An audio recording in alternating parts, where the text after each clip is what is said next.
All right, guys, welcome to the shop. It's Jeff. We're hanging out in the shop once again, and this is going to be the final part of the bringing back to life a Nintendo cabinet.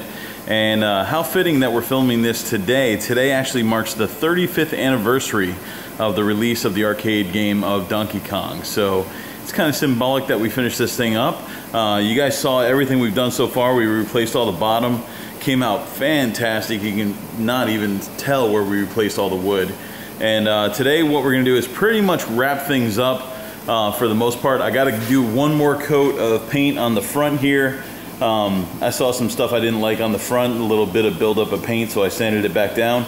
And that's the magic of it, guys. That's why you do so many coats, is that you have, you know, material to work with. So what I did is I went ahead and sanded it back down. We'll do one more coat of paint and that should be fine for the front. And it's really smooth now. You cannot even see the lock bar holes or anything else. And this side here, what we did is we went ahead and got, this is 4 coats of paint on it. What I do is I do 2 coats of paint. And as you can see, you cannot even see any of the damage repair that we redid with the Bondo. But I do 4 coats of paint.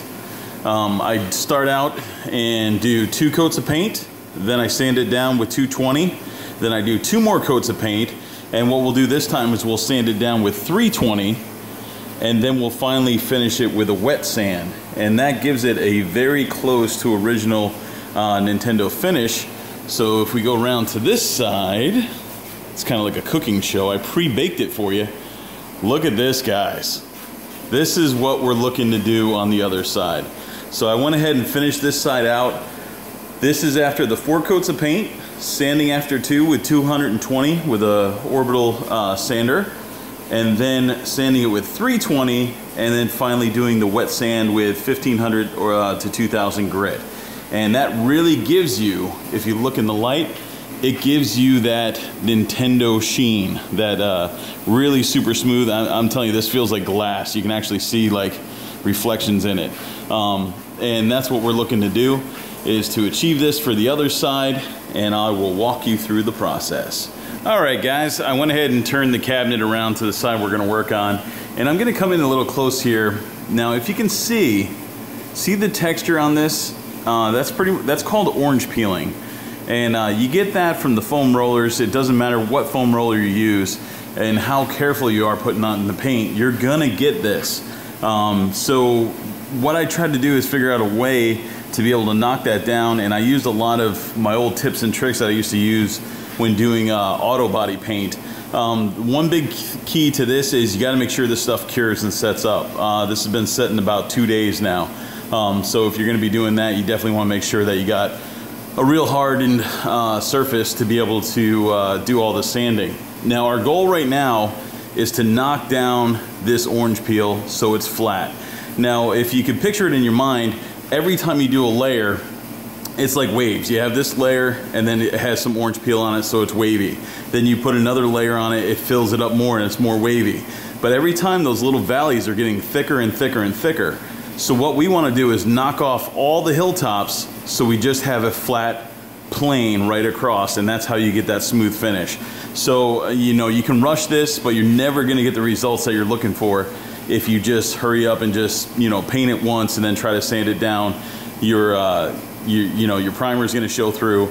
So that's why your primer is very important. To use a high quality primer, because as you remember in the other video, we go ahead and we sand that all down even before we touch this.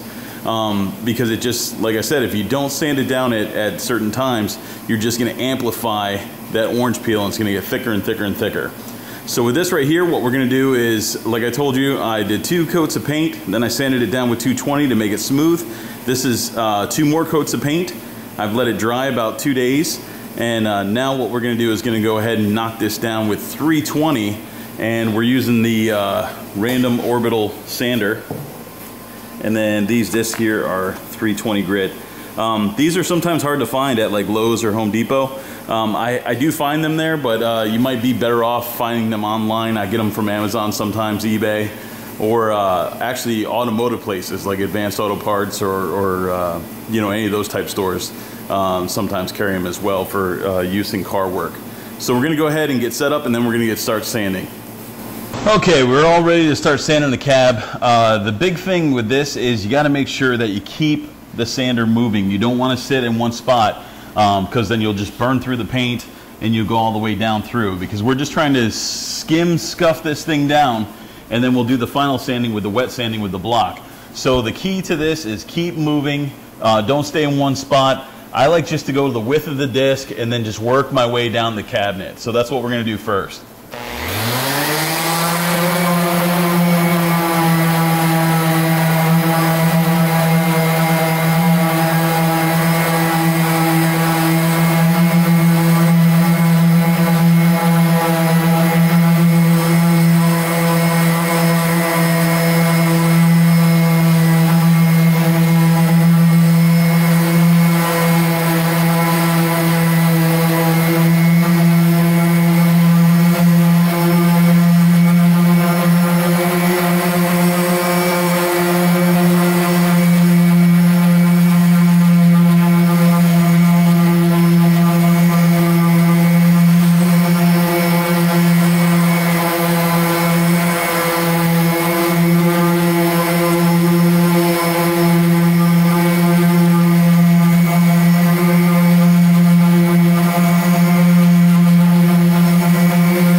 So if you get up on the cab, you can see it's much smoother. Like this right here, where it looks like it's still orange peeled. It's really not. These are just the high tops of the orange peel that we've knocked off.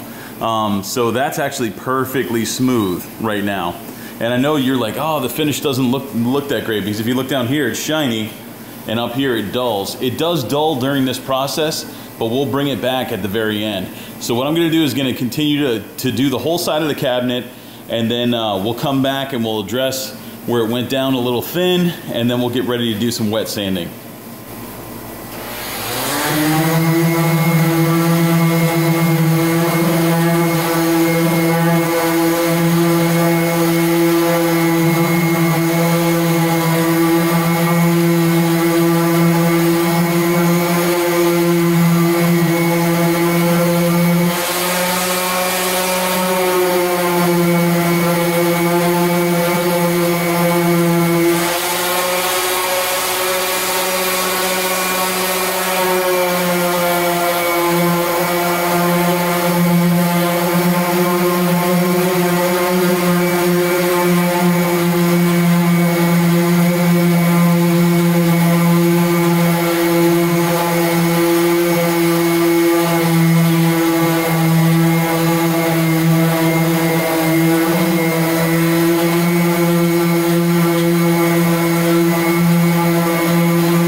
Like I said, the big thing to do is just keep checking your work. Just keep feeling with your hand, feel where your high spots are.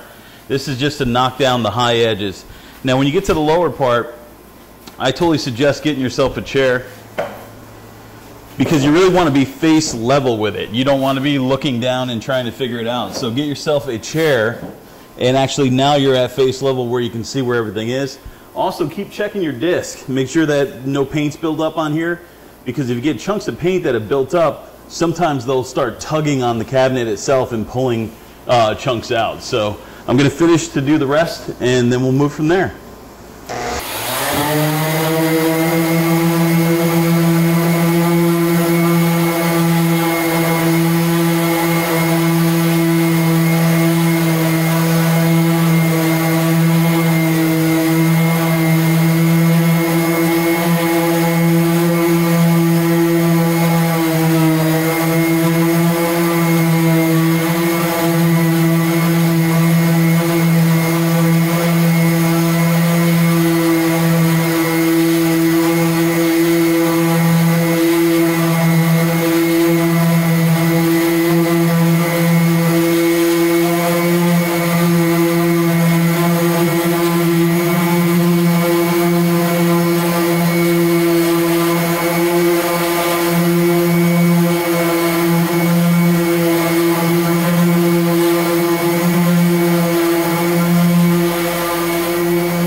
Alright, that looks pretty good. What I'm going to do is just keep feeling the cabinet, feel for high spots, like this whole section right here needs some, I can feel it. And like I said, your hands, you're going to get dirty, but this is the best indicator of where else to take some from. Because you have to knock it down with this. If you don't, you'll be wet sanding for like 6 days, and you don't want to do that. It's very hard to do.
Take a look at that.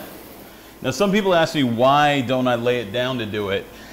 And the simple question, or the simple fact is, A, you got one side looking pretty, you don't want to even risk putting it on the floor, even with a carpet or something. But second off, I feel if you lay the cabinet down, you have too much pressure coming down just from gravity, and you'll tend to burn the paint a little bit harder. So looking at this, there's a couple of spots I got to touch up right here, and right here. This might be covered by the artwork. And then there's one more spot down here. And that's normal. You're going to get that. So I still got to fix up the front anyways. So we'll address these spots, repaint just those little areas, not the whole cabinet, and then we'll blend those in as we go. All right. We got that sanded down. I feel pretty good about what we knocked down so far.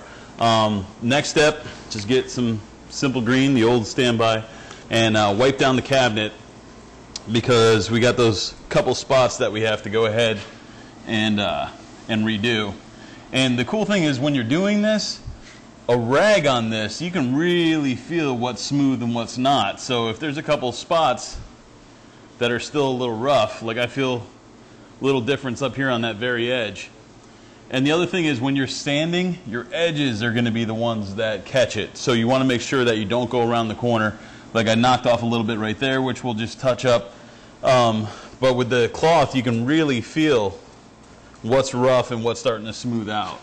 So you want to get this all wiped down really good. Sorry about the little extra noise here. I got the air conditioning going on in the garage. I don't know where you guys are, but it has been pure hell here in South Carolina. I don't even think Satan would vacation here right now. It's been hot. And people always comment and stuff saying, hey, you're wearing flip-flops while you're working on stuff. You're going to break your feet. I'd rather risk it because it's so hot. So we're going to get this all wiped down. I got to wipe down the front. Have that section that I sanded down that I wanted to fix, because we're going to repaint that. And this is all sanded down with 320 already. I did this when I did the other side.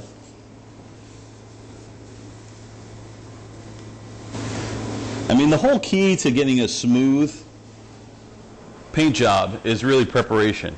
You know, if I didn't wipe this down real good, I'd have all these old paint particles that would attach to the roller, and then that would stick to the paint and mess up what we did. So as you can see, this is already really smooth, and we haven't even wet sanded it yet. You can see it as it's wet, how just glidey it is. Alright, so we'll give that a couple minutes, let that dry up. I'll go get the paint, and then we'll touch up those spots. Now this is all dried up, we're ready to go, and I wanted to prove a point. Like, I think it was 2 weeks ago, I showed you guys a little tip about using the sandwich bag to keep your rollers fresh. And I wanted to prove that you can still use it. This is the actual roller I did in that video like 2 weeks ago, and it's as simple as just pulling it out. It's super smooth, it's ready to go. Drop your bag, and get your roller. Now the thing is, when it comes out cold, you might want to let it sit for a little bit to go ahead and you know, get thawed out a little bit, because you don't want to put cold paint on here. It'll be super thick.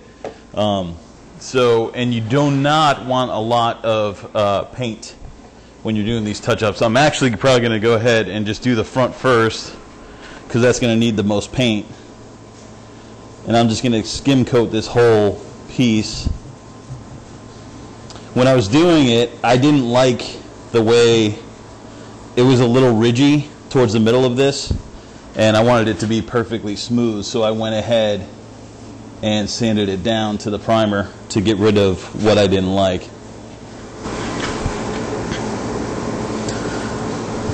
I cannot believe that Donkey Kong is 35 years old today. This game came out when I was 6. Alright, so we got a couple spots that we want to hit. It might be hard to see it from back there, but I wanted to get the full shot. I got this right here. I got a little edge, and then there's a couple spots. So I just very lightly, you don't want to do a lot of paint, and you want to just feather it into what's there. And then what we'll do is we'll just smooth and bring this part down to the rest. And when you're doing the spots, just literally just do the spot and then just fade it. And I know I said take 2 days to let this cure. You can actually just let this take a couple hours when you're just doing some spot touch-ups. There's a little bit on the edge right here. There's a little bit down here on the bottom. And what I'm doing is I'm just hitting the spot where it's low and then just feathering it. And then I'll come back and I'll sand this. You won't even see any of that anymore. And just take another look. Little spot down here on the bottom. I'm just feathering it up. And that looks pretty good. And if you notice, I only rolled the roller one time. So, just one roll of the roller is enough to get every single spot. And then just while you got it out, just see if there's anything else you don't like. And just feather it in. And when I say feather it in, what I do is I roll and then just kind of lift off as I'm finishing the roll. So I just roll where I want it, get it, and lift up. So that looks pretty good. So we'll let this go ahead and dry for a little bit. We'll time lapse. We'll come back in 2 hours. Go ahead and sand this down, and then we're ready for wet sanding. All right, guys, welcome back. It's actually the next day. I went ahead and let this thing dry overnight. South Carolina is super humid this time of year. But as you can see, where we touched up the paint, it looks really good. And when you get to the side, you can actually see the gloss. I use semi-gloss, or actually satin when I'm doing this. And you can see where we sanded it off, where it's got that more matte finish. And then this is the parts we touched up. But no real big lines, no big deal. We're gonna hook up the orbital sander and we'll go ahead and get the rest. There's another spot we touched up. And we'll get the rest of this all sanded down nice and smooth. And then we'll go ahead and move on to wet sanding. All right, we're back with the orbital sander. We've got 320 on here. I'm just gonna do this real nice and easy. Just wanna get everything to match nice and even. The spots that we hit. So up here was a big spot where it was showing through. So we'll go ahead and hit these, just smooth everything out, get it all down to one flat level where we're ready to wet sand. Again, the key is just keep this thing moving.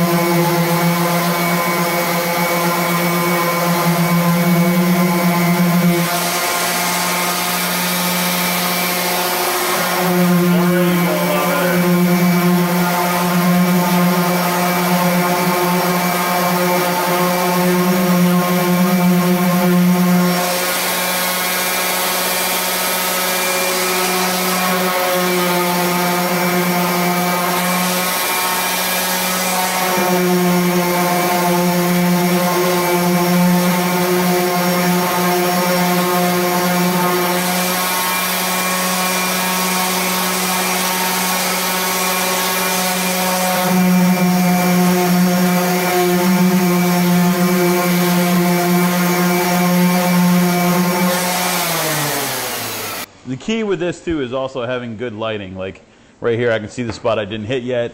This is knocked down really good, and it's really flat, ready for wet sand. So I just got to hit this one last little spot. And when you're doing it, the most important thing is keep this thing moving. You know, you want to kind of think of it like when you're buffing a car. If you ever use one of the big car buffers, you don't want to sit in one spot. You could end up burning the paint. Same thing here, because we're just trying to knock it down where you got one universal smooth pattern, and then we'll do the finish work by hand sanding.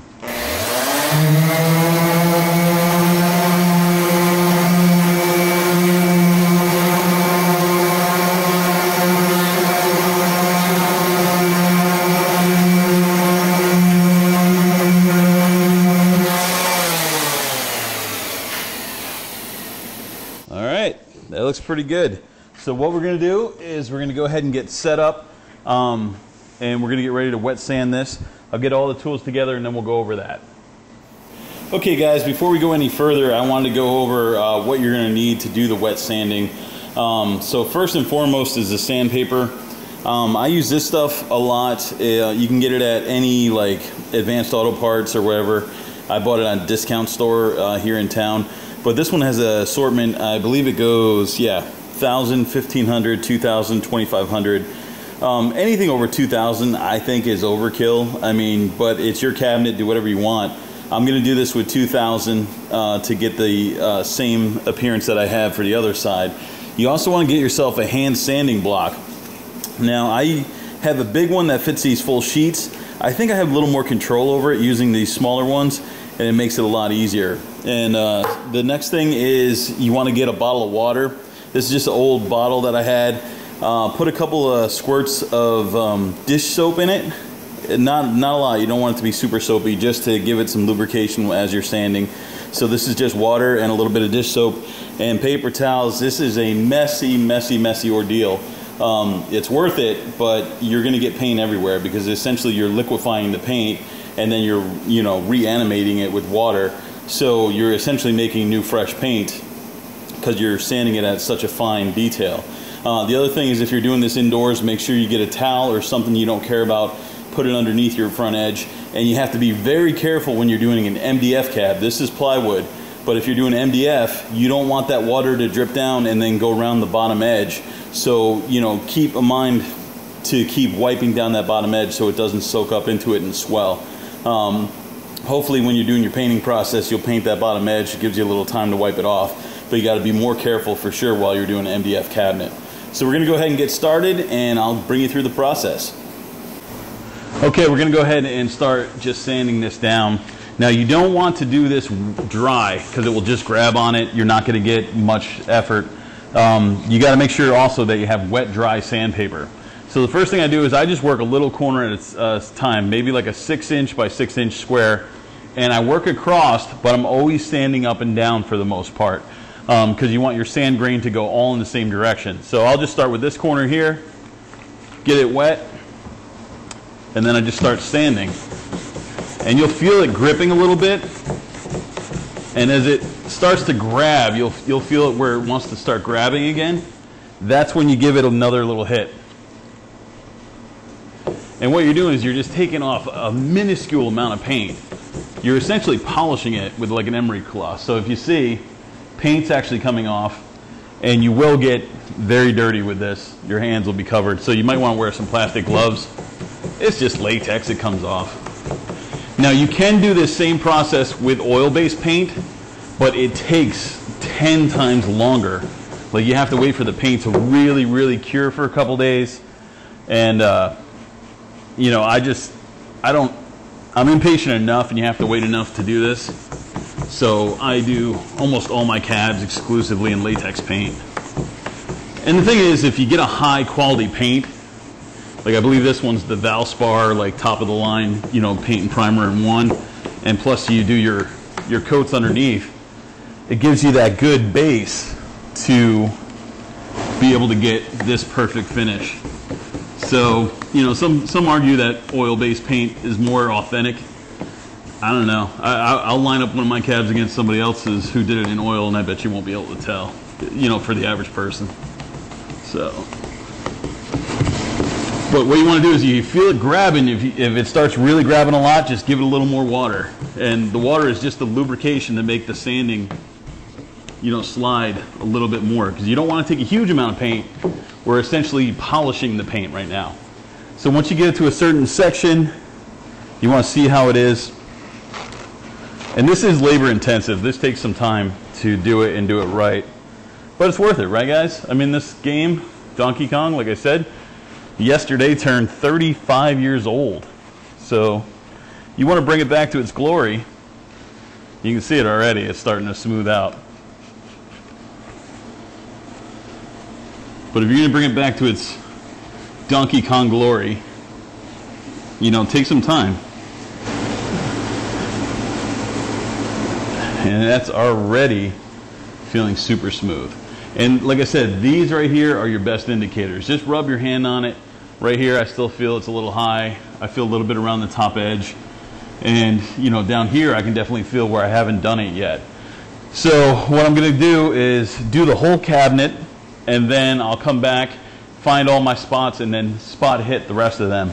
And you will be tired when you're done with this, for sure. Like I said, sometimes you'll see I'm kind of going at like a 45, but for the most part, you know, I really try to go up and down because you want your sanding pattern to be in one direction.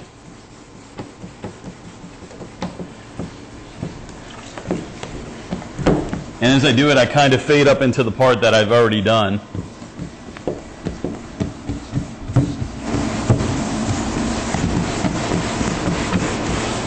And you can see it's taking paint off.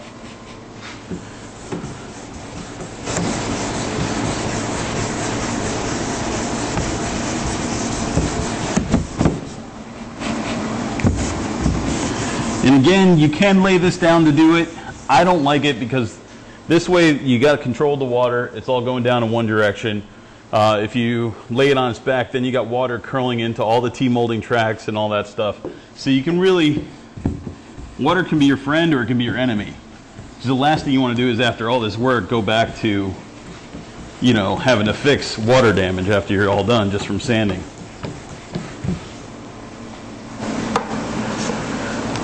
So basically, it is sand, wipe down, feel for high spots, and repeat. Over and over and over. Until it gets to the point where you feel good about it. Already, this is super, super smooth.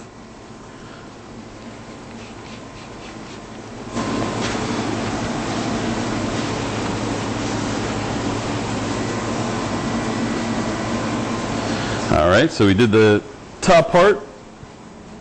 I'm gonna go ahead and move this over here. Gonna go get the chair again, because just like on the sanding, you want to be straight on and you want to be flat with this. And the only way you can really do that is by sitting down and being straight on with it. Especially up here, you want to give a lot of attention to, because that's going to be, you know, where everybody's hands are, and you know, that's a wear spot. So we're going to go ahead, move on to the middle.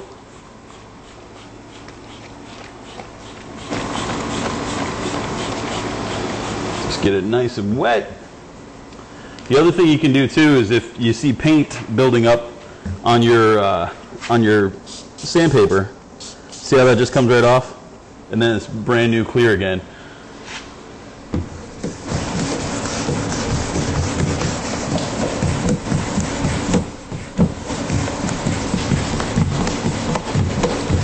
And like I said, anytime you feel it starting to grab, it means you need a little bit more water, because you don't want it grabbing onto the paint or scuffing it or bringing it.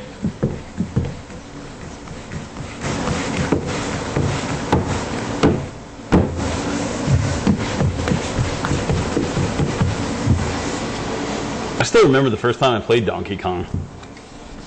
Like, I was probably 7 years old maybe. This game came out when I was like 6.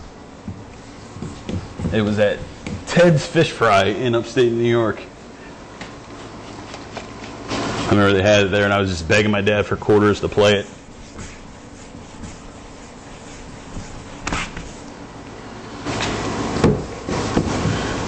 This one is actually going to a good friend of mine, Ed, and this was just a empty extra cabinet I had. Really didn't have many parts in it at all, and you know, he's got enough room for one game. And as much as he would like a dedicated Donkey Kong, he asked if I could make this a 60-in-1 so he could just enjoy some of the other games. And you know, if this was a complete Donkey Kong, I would be against it because I kind of hate doing that. But this thing was really beat up. You know, somebody else would have probably trashed it. And you know, my friend Jen Hall had it, and you know, she did a lot of work to this already before I got it.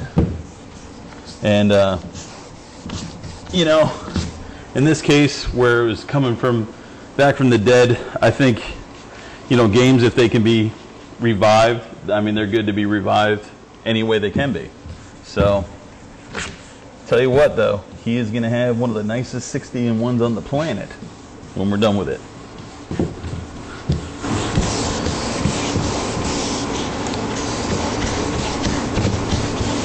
And you know, the whole thing I'm saying is, you know, there's video game purists that would hate that this is becoming a 60-in-1, but like I said, it's better to still be alive and be enjoyed by somebody than end up in a trash heap or burned, or you know, somebody saying it's unsalvageable, because I truly believe any cabinet pretty much can be salvaged. So it just takes a little time, a little love. My other friend said this is way too nice to become a 60-in-1. I don't know about that. I think every game deserves to be nice. Especially if you're doing it for somebody else, man. Just put your time and love into it and make it like you were doing it for yourself. And, you know, that's what I try to do with all these games. You know, make them like they're going to be sitting in my living room.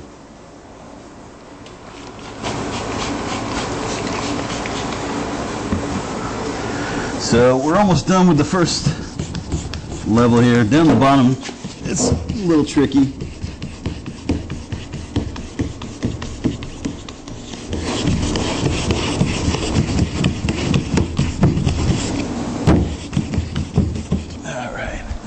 Now normally I would have cut away for that, but I just kind of wanted to show you in actual time how long it takes to just do the side of the cabinet for the first time. So what we're going to do, and a lot of times I take the old blue and I just wrap it up in a new paper, ball it up, wipe it down, spray down the cabinet, and then just give it a wipe to see. And that's feeling real nice already.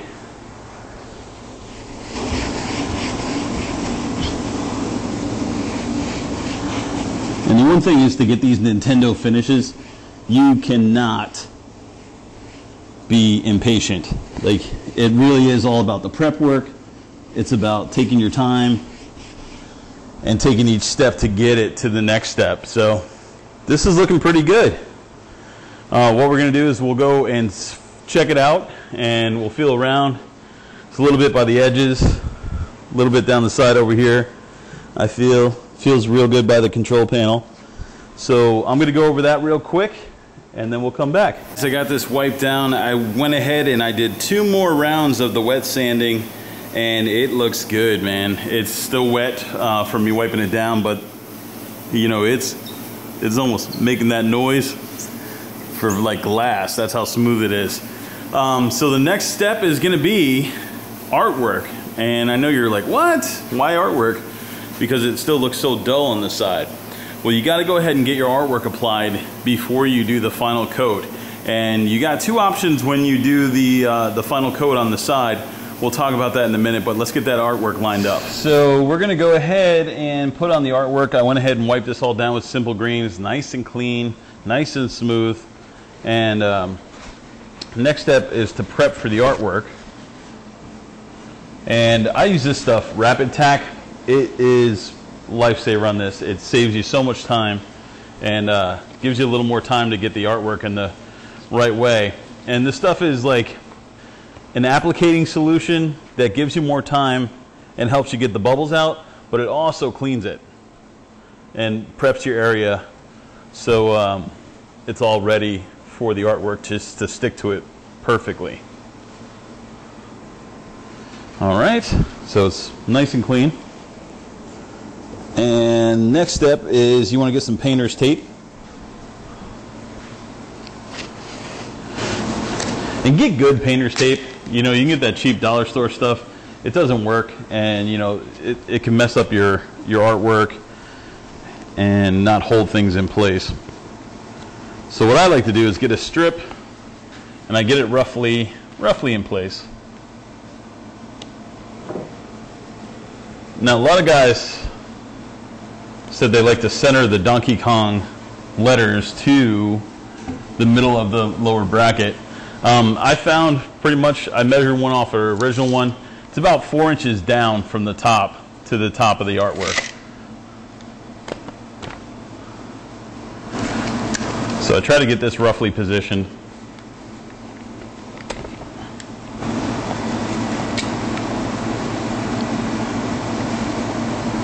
All right, so that's right about 4 inches. And then you just roughly put that on there. And then I normally go 3 1/4 from the back, so we got to shift a little bit forward.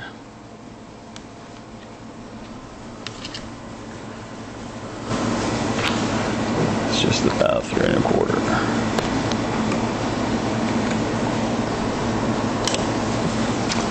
So that looks pretty good. Make sure, yeah, we went up. So try to keep it where it is. It's a little back and forth till you get it perfect.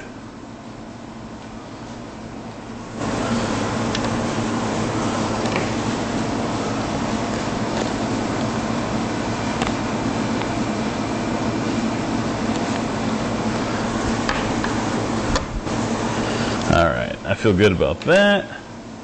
We're dead on at 4, and I know we're going to match the other side because that's what I did it as. So I got this roughly where it needs to be. So next I do is I split it in half. So you get yourself a long piece of painter's tape and set it across the graphic. And you don't want to stick it to the cabinet yet, you just want to get it there. And then your next step is to get this thing squared by making sure this is where you want it to be. And then I roughly do it, and then I check down a little bit longer, and it's nice and square. So we can do that. All right, so we got this up here. We got it split in half. What we're going to do is we're going to apply the bottom half, and then we'll come back and do the top once we do it.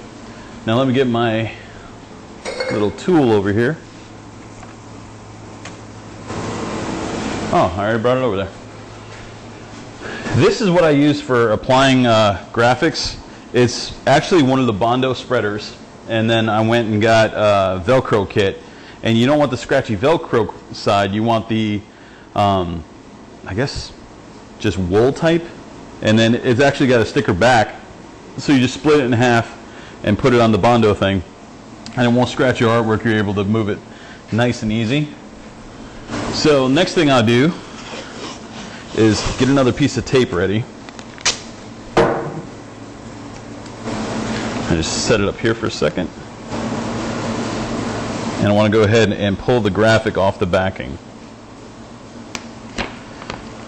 So while I'm doing that, I take the piece of tape and I just stick it to the front of the graphic. Don't stick it to the sticky side. Stick it to the front of the graphic. And just pull it up. And you can flip that around on itself and stick it to the roof. And it kind of gives you a second set of hands, so you're not having to hold up the graphic. And then what you want to do is you want to cut the backing as straight as possible.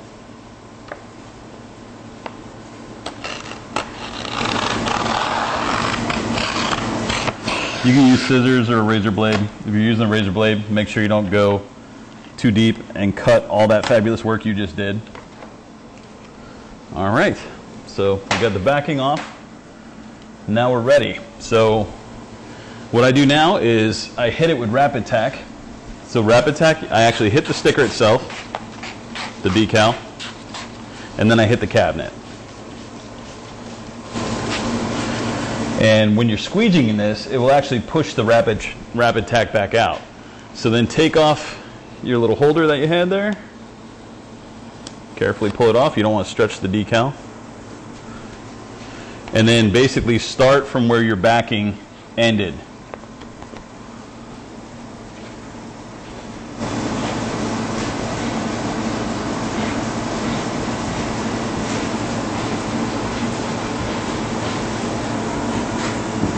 Especially if you're new to doing decals. I mean, you don't need to use the Rapid Tack, but if you're new to doing decals, as you see as I'm applying it, let's say I messed up and had a big bubble in it, look, I can pull it right back up. And you cannot do that very easily if you're not using something like Rapid Tack. So what I'm doing is just taking my time, working down across, making sure the air bubbles are out.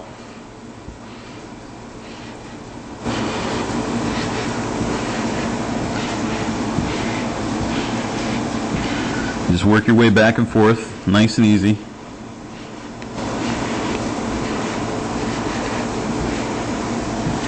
And once you get to the bottom part, you can just let it go and just push it down. And then you look from the side, you can see we literally have almost no bubbles whatsoever, but we can work it out. My buddy Adam, who prints this for me, he does it on the 3M bubble free. And the cool thing with that stuff is it's almost idiot proof. Like you can have an air bubble in it, and the vinyl itself has almost like microscopic holes in it that you can actually push from here and the air comes out of it. So it's really cool stuff. And then at the very end we'll wipe this all down, but you want to get any like loose Rapid Tack because it will leave residue. As you can see, there's some lines in there, but that will come right off once we wipe it down. So we got that part. Now what we want to do is carefully remove the painter's tape from the middle.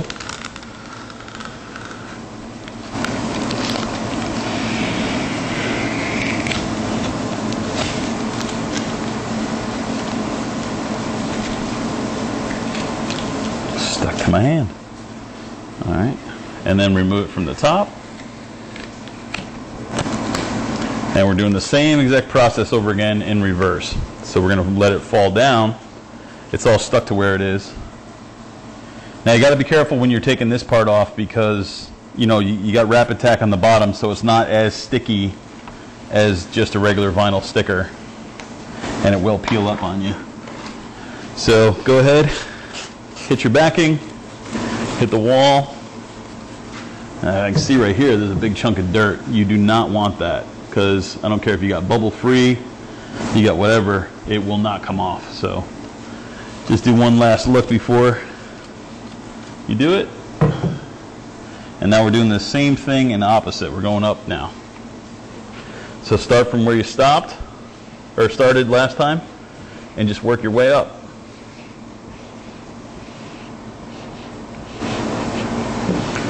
When I first got into doing arcades, this was the part that just terrified me. Like, I did not want to do decals. But like I said, you get the right stuff, you get the Rapid Tack, you know, get some knowledge, know-how, you know, watching videos like this, watching other YouTube channels. It will definitely help you out.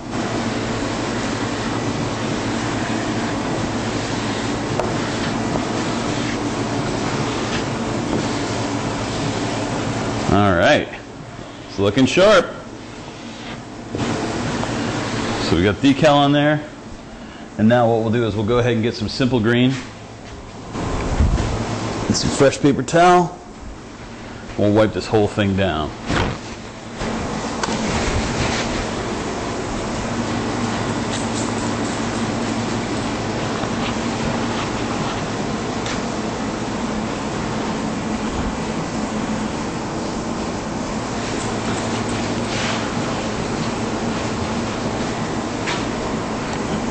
What you want to do is the Rapid Tack actually is kind of like a It's like a cleaner and application fluid, but it does leave a little bit of residue that you want to get off the cabinet as soon as possible. And that's what we're doing. So we'll take a break here. I'm going to rub down the rest of the cab, get it nice and clean, and then we'll make this thing shine. All right, guys, I got this all wiped down. It is looking really good, really solid. It's silky smooth. We applied the graphic and no air bubbles whatsoever in it. And the last thing is to get that Nintendo sheen. And I've really tried a whole bunch of different things. I think first and foremost is Carnauba wax. If you use like car wax, but make sure it's 100% Carnauba wax. The top quality stuff you can get, kind of like the stuff that they use for, you know, the wax on pinball fields and stuff like that. But make sure you get a high quality wax like Mother's or something like that. You know, that's definitely the way to go long term if you're gonna do it. But it's a huge process, and since this is not gonna be in my possession and it's gonna go to someone else, I also find an easier way, and it's simply, if you do the right prep work, if you get this stuff right here, Pledge Extra Moisturizing, and I know you're like, no way, no way. Literally, I've tried everything. I've tried floor waxes, I've tried all sorts of different things, and basically this just seals it, and as soon as you seal that paint, you know, because it's ultra smooth right now, it's just like a tabletop, like Formica is the feeling that it gets. It's just so smooth, it's got that Formica feeling, and you know, the Pledge Extra Moisturizing, it just makes it, you know, seals it, gives it a barrier, and it's something that a layman who doesn't work on games every single day can maintain. You know, with wax it's a little more labor intensive and stuff like that, and since this is going to a client, I just want to make it as easy as possible. So we're going to go ahead and give it a good shot of the Pledge Extra Moisturizer though. That's the one that works really well for this. So we'll go ahead and set up and do that now. We're really in the home stretch now. The key to this, you want to get a microfiber towel. I know this one looks filthy. It's actually been washed 1,000 times. And then, you know, you just apply. Give it a good, you can go right over the graphic too. Actually, it will look better that way because it will seal in everything. So then you just start doing it and the magic happens, man. This thing will just take on that sheen. And I literally tried, like, I'm not lying, probably 25 different things. And I wanted a hard solution, which the Carnauba wax, hands down, if you want to put in the time, if this is your own cabinet, this is what you're doing. The Carnauba wax is definitely the way to go. Essentially what you want to do is just wax and seal the cabinet, and that's what we're doing here. So we're just waxing it.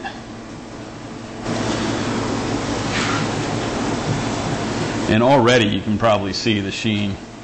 So what I do is I do it with the microfiber towel, and then I come back with a paper towel just to pick up any loose extra Pledge that's just sitting on the surface.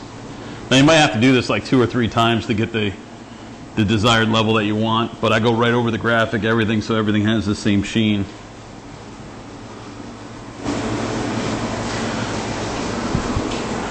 Go ahead and move this back.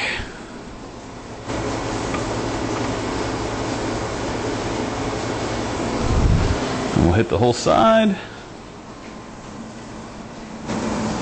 So what do you guys think? I think this is definitely a cool way to restore. We did so much on this thing. We literally cut the whole bottom off it, replaced that all.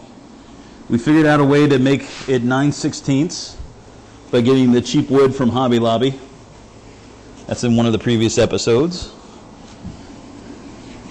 And then we showed you how to Bondo and smooth it all out. And now we're just finally getting that Nintendo finish from something that you probably got under your sink.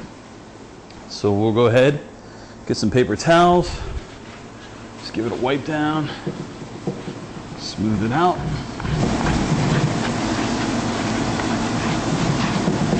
And you can really feel this once it starts sucking it in. I mean, the paper towel just starts, you know, skimming, gliding across it.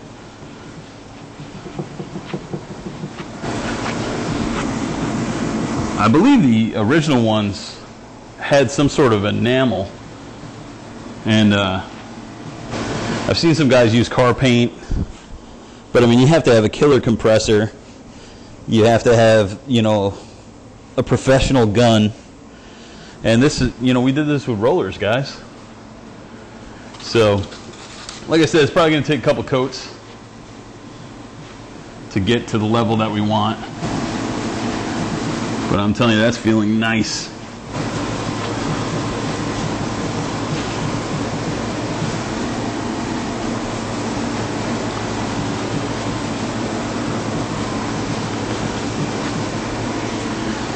And the cool thing is, guys, these aren't even the real episodes yet. We haven't even started filming the real episodes.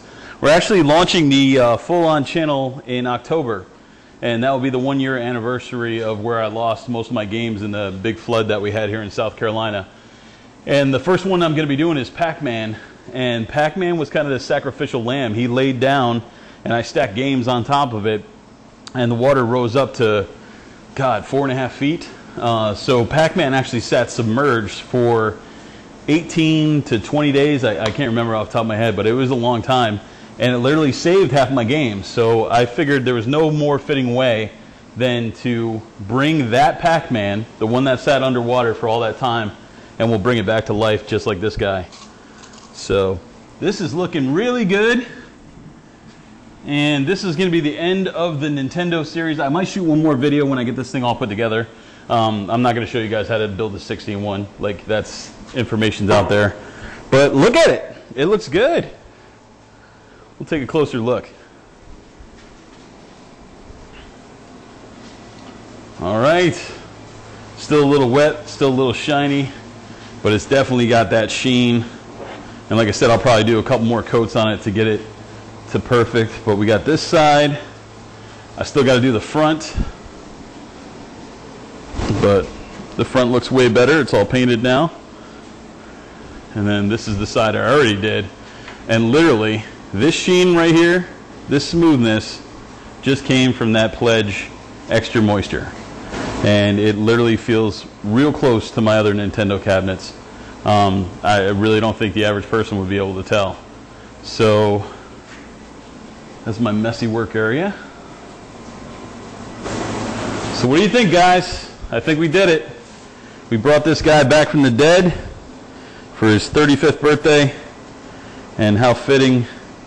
We fixed the whole thing, and we did it on camera for you. So, like I said, this is these are just kind of like prequels. Like, it's me getting used to the camera, being around here. When we actually do the real show, I got cameramen coming. I got, you know, guys with microphone booms. We're gonna do it all real good for you guys, so you'll be able to see every single thing that we do to bring the games back to life. Thank you so much for all your support. We got like 250 subscribers already, which is crazy to me. This is just a hobby that I started doing with my son, and I started out by watching YouTube channels and videos, and, you know, Clav, and I got great friends in the Carolina Arcade group on Facebook, and literally, you know, I learned how to do this as a hobby with my son, and now I just want to share it with the rest of you guys. So thank you so much for watching. This is the end of the Nintendo series. Basically, just wanted to show you how to do the cabinet repair. And we got a lot of great shows. I might be filming one more before the actual show. I got 2 Q*berts. I'm going to call them Bert and Ernie, I guess. One's really busted and leaning sideways, and it was labeled unsalvageable. So whenever somebody says like that, I would like to prove them wrong. And then the other one is for a good friend of mine, William Bowie, who's just an amazing dude, and we're going to bring his back to factory fresh, brand new. So I might film that before we start filming the real shows, which are going to be in like 2 weeks. But until then, keep subscribing, tell your friends, share this channel, because we got great stuff coming your way. So thanks again, and we'll talk to you soon.